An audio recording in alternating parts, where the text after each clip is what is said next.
Lot of damage down here in Penn Yan. We're on East Elm Street. The damage here is just unbelievable. Residents saying they have never seen anything like this before. You can see the sidewalk just completely buckled here. Now behind, there used to be a parking lot. You can see 3 cars are left behind. They've just been basically engulfed by the mud here.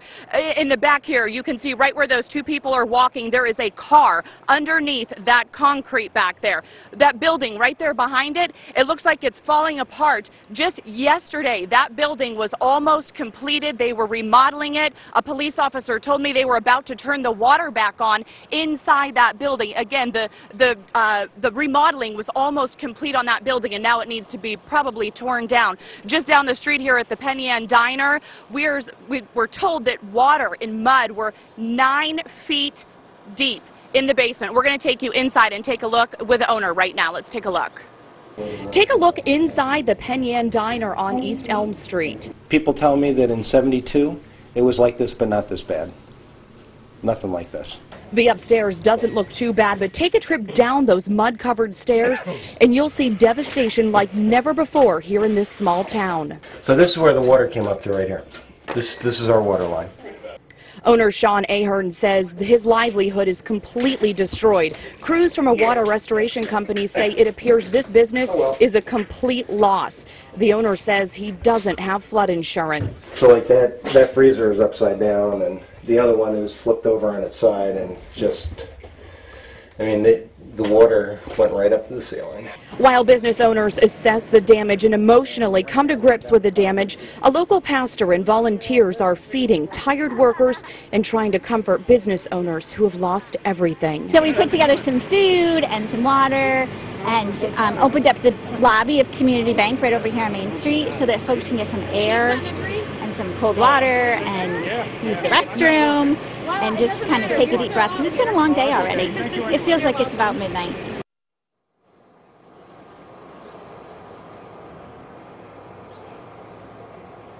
So again, everyone down here just extremely tired. They've been, down here around the clock since this first started. Joining me now is the mayor of Penn Yan. Mr. Mayor, thank you so much for joining us. Talk to me about the destruction here. Have you ever seen anything like this? No, this is virtually all over the village. I grew up here in '72. I was here during that flooding event, and no comparison. This is by far much, much worse. Worse than '72. Where do you guys go from here? I mean, there is just so much destruction. Well, cleanup's a big one right now, and engineers are out assessing the situation. Right? We've got things we've got to give attention to before it rains on Friday, of course. And just the cleanup. We'll be meeting department heads at 1 o'clock, and at 3 o'clock we'll be meeting with emergency management personnel. We've had a great response from all these volunteers. They're from all over the county and out of the county. There's a lot of manpower here, and they're doing a great job. Obviously, a lot of safety concerns. I mean, when you look at this sidewalk right here behind us. Oh, absolutely. I mean, how do you go through and start assessing all of this and keeping everyone safe down here? Exactly, and I know the county, as far as school tomorrow, they need to get out on the roads because of the underwashing. Probably won't be school tomorrow, but that's not my call. But yeah, there's right over here, we've got a low spot in the parking lot, and the engineers are over there right now assessing to see what. It's a sinkhole. I believe there's no dirt underneath there, so we've got some major engineering to do and clean up, and a lot of projects.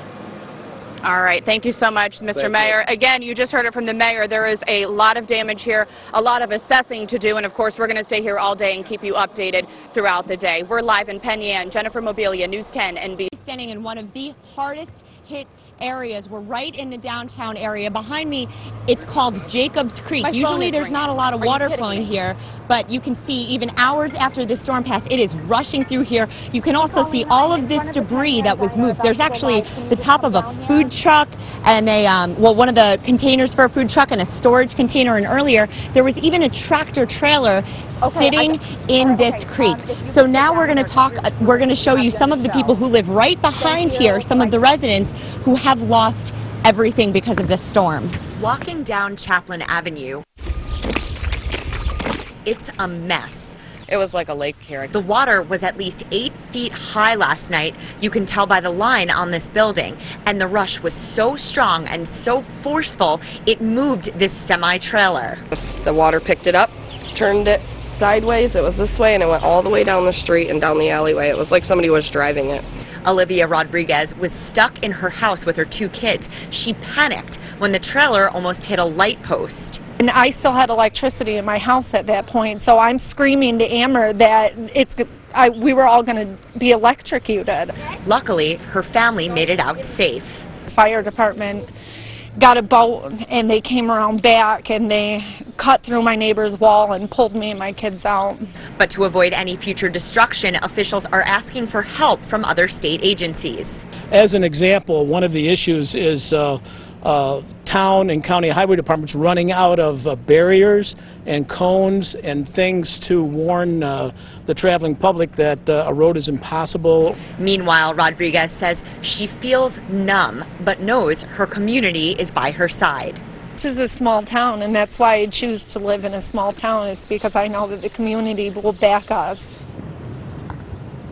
Now, local officials are telling me that they are estimating there's going to be hundreds of thousands of dollars worth of damage here, and they're going to be reaching out for some federal aid. Right now, local officials just focusing on getting those roads cleared so that they don't have to worry about any more destruction coming up here. So for now, Pat and Rebecca, back to you guys. Wow. Rebecca, let me just ask you, are you hearing people saying that they're really lucky to be alive? Are they really worried about maybe more sinkholes creating? We saw that parking lot there. Are they worried about their safety this afternoon? People are worried about their safety, and I've been hearing people saying, I've heard more than once today, people saying it is a miracle. There was not one call to EMS during this storm. It started, the worst of it was about 10 o'clock last night. They did not get one call to EMS. Everybody's fine. But really, officials, there's still areas that are roped off here, and there's puddles, and they're just really trying to keep everybody away from these areas that could collapse because, this water came here through this area so fast. It just happened in a matter of minutes, and the destruction is just unbelievable. Rebecca. Right, Patrick, I'm actually here with Colleen from the American Red Cross. Colleen, we can always count on the Red Cross to be here when there is a disaster. Talk to me about what you guys are doing today to help assist these people. So we opened a shelter. Emergency management called us at 2:30 a.m. and asked that we open up a shelter with the idea that we may take in approximately 100 people. We currently have about 15 in the shelter. The weather's beautiful now, but it doesn't mean that couldn't change later. Well, exactly, because a lot of their homes are destroyed. They're not going to have power. They're not going to have running water. Talk to me about where the shelter is. The shelter is at the Penn Yan Academy over on Liberty Street. And we're providing, of course, sheltering, and any clients that come in there will also be fed. And we also have comfort kits available, which are your bare necessities. And for the community members, we do have bottled water, and we do have cleanup kits. So. Okay, and talk to me about, obviously you've been driving around assessing the damage yourself. Have you ever seen anything like this before? I'm always amazed at every time I see a disaster such as this. I'm always amazed at the devastation, how nature can just totally wreak havoc. I do have to say that the community has really stepped up. Everyone is working together to, we've had several people come out to want to volunteer for us, and there are people that are everywhere digging other friends and family out, and I think it's amazing to see that kind of camaraderie. Absolutely, and typically, in a situation like this, we do see the community pull together and help our neighbors. About how many volunteers are working with you today? So these volunteers that have been up since 2 o'clock, 2:30 this morning, there's about 20 of them over there. And they just keep going. They have a tremendous amount of energy. I don't know where it comes from, but they are the best volunteers anyone could ask for. Oh, Colleen, I know you guys are all tired, but again, thank you so much for all that you do. You can see the damage right here on Merrick Circle. Trees just stripped by the force of that wind. Just about 2 miles from where we are right now, a barn came crashing down with dairy cows inside. We spoke with a farmer picking up the pieces today. How am I feeling? I didn't get much sleep last night. Hal Adams, the owner of Blackbrook Farm, has a lot of work to do today. Well, the first phone call this morning was to the insurance company, and we'll get what we can there. This 100-year-old barn came crashing down on Kite Road in Shortsville during the severe storm. One of Adams' employees found it like this around 9 last night. Then I was driving home and I saw the barn collapse, and I was worried about the animals inside. 30 head of cattle were inside. First, we made sure that the cattle couldn't get out and that they were all right, and actually they were. The floor of the barn stayed intact, and so it protected the cattle, so that none of them were hurt. In the dark, they rounded up the cattle and took them down the road to other barns that weren't damaged, all during some wild weather. I got soaked just standing outside for 5 seconds, and the wind was just blowing. I never seen anything like it. I think it was a perfect wind from the south that got this barn. Insurance adjusters came out this morning. It looks like a complete loss, but in the end, really, the cattle were fine, nobody got hurt, so it's okay. We'll deal with it.